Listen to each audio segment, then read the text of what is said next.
Hi there, this is Penelope. This is the 5th video in a series of short videos covering off the model answers for MG5004 Test 2 2020.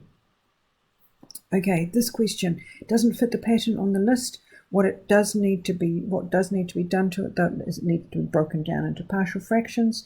So look at it first. The denominator has x squared, the numerator also has x squared, which means you're going to have to do some division. So let's do that to start with.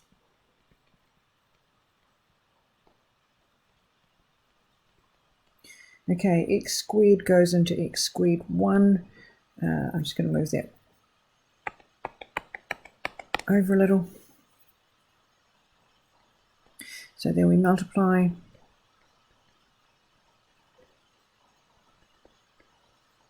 Then we subtract 0 minus 3x, 0 minus negative 3x, and then minus 1. So that's about it. So we can say then that the fraction is equal to 1 plus 3x minus 1 over x squared minus 3x plus 2. So we can essentially break it down to that before we start.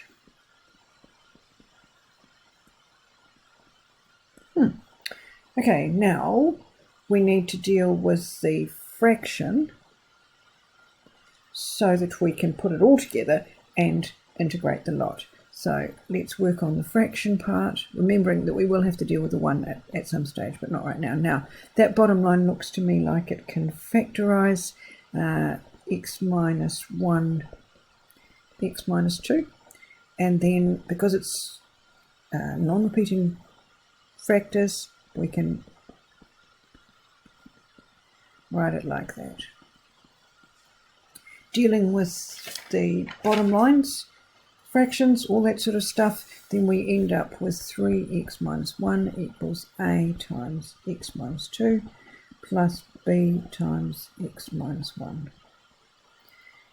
And this is where we say if x equals 2, then the left hand side is 5, first bracket goes, second bracket becomes 1, so b is 1.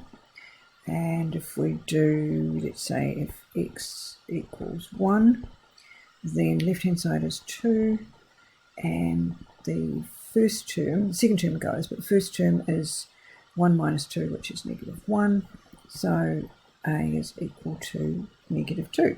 So that means our fraction part of our question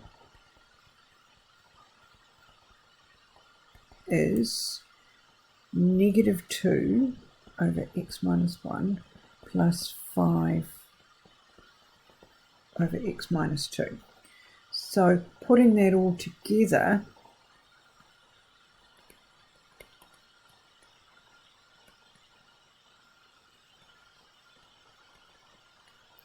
we now have, which means it's much easier to integrate,